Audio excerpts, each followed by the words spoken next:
आप हमारे साथ झारखंड के कश्मीर कहे जाने वाले जंगलों और पहाड़ी क्षेत्र में आए हैं। यह गर्मी और उमस से मुक्त हरा भरा और शीतल इलाका है। पहाड़ खुद जंगलों से भरे हुए हैं। सिंगल रोड से पहाड़ी और घुमावदार रास्ता है। किरीबुरू अपने आप में आबादी वाला क्षेत्र है और यहाँ सेल के खदान हैं।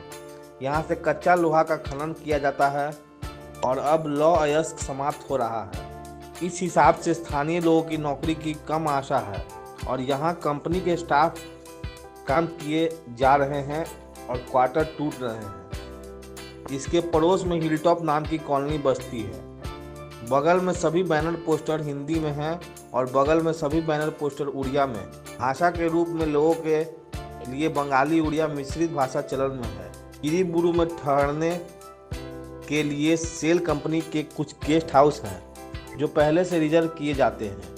जब हमारी टीम को रहने के लिए इनमें कहीं भी जगह नहीं मिली तब स्थानीय लोगों ने एक दो निजी गेस्ट हाउस का जिक्र किया। 2 कमरा मस्जिद के साथ के कैंपस में भी था।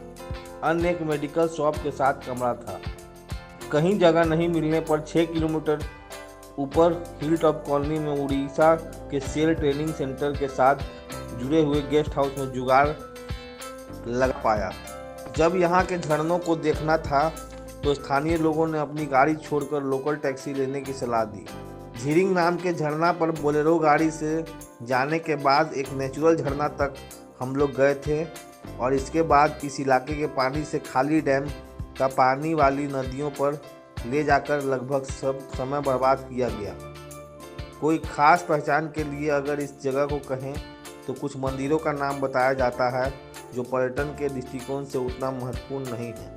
तो रास्ते में एक शहीद स्मारक दिखा जो बहुत ही व्यवस्थित कैंपस में था और जो अंग्रेजों के साथ आदिवासी सैनिक युद्ध की याद दिलाता था।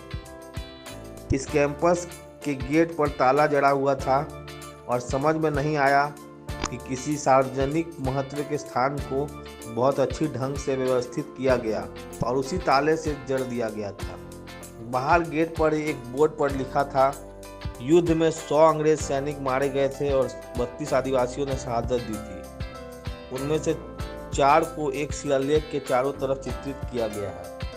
सिरिंसिया घाटी फोतो हो के नेतृत्व में अंग्रेज सैनिकों से सीधा युद्ध हुआ था और इसमें 100 से अधिक अंग्रेज सैनिक मारे गए थे। फोतो हो के साथ साथ 4 लोगों की तस्वीर अंदर शिलालेख पर है। झारखंड सरकार ने कोल्हानी क्षेत्र के इस शहीद के नाम पर खेल की योजना दी है, फोतो हो खेल विकास योजना। चाईबासा शहर से निकलते हुए लगभग 90 किलोमीटर की यात्रा के दरमियान बीच बीच में बारिश और आसमान में बादल ने आते और जाते दोनों दिन की यात्रा को यादगार बना दिया। अलग से कोई खास टूरिज्म महत्व का कोई शिलालेख या कोई जगह नहीं है। इसी जगह पर सड़क के किनारे पेड़ों के नीचे के झाड़ झंकार को कटनी द्वारा सजा दिया गया था। सेल की व्यवस्था के अनुसार जगह जगह पर कटिंग मशीन लेकर झाड़ झंकार को काटकर गिरते हुए कर्मचारी दिखाई दे रहे थे। इस वजह से व्यवस्थित ढंग से अफॉरेस्टेशन यानी वनीकरण के द्वारा सड़क के दोनों तरफ लगाए गए पेड़ और उसके पीछे परंपरागत वन थे। ठंडा मौसम, हरियाली और बीच बीच में हल्की और तेज बरसात यात्रा की थकावट को मिटा रहे थे। किरीबुरू में मंदिर के अलावे मस्जिद भी है और गुरुद्वारा भी है। सेल के खुदाई के इलाके बंद पड़े हैं जहां जाने के लिए विशेष इजाज़त लेनी पड़ती है, परंतु इन इलाकों के सामने एक गेट पर इंडस्ट्रियल सिक्योरिटी फोर्स के लोग या प्राइवेट सुरक्षा कर्मी आपको रोकते हैं। उद्योग के नाम पर लोग बताते हैं कि लोहा यहाँ से निकाला जाता है परंतु जलाया नहीं जाता। ढोने के लिए एक रेल लाइन भी लाई गई है, परंतु ढुलाई के ट्रक पहले की तरह पूरे रास्ते को नहीं घेर लेते हैं।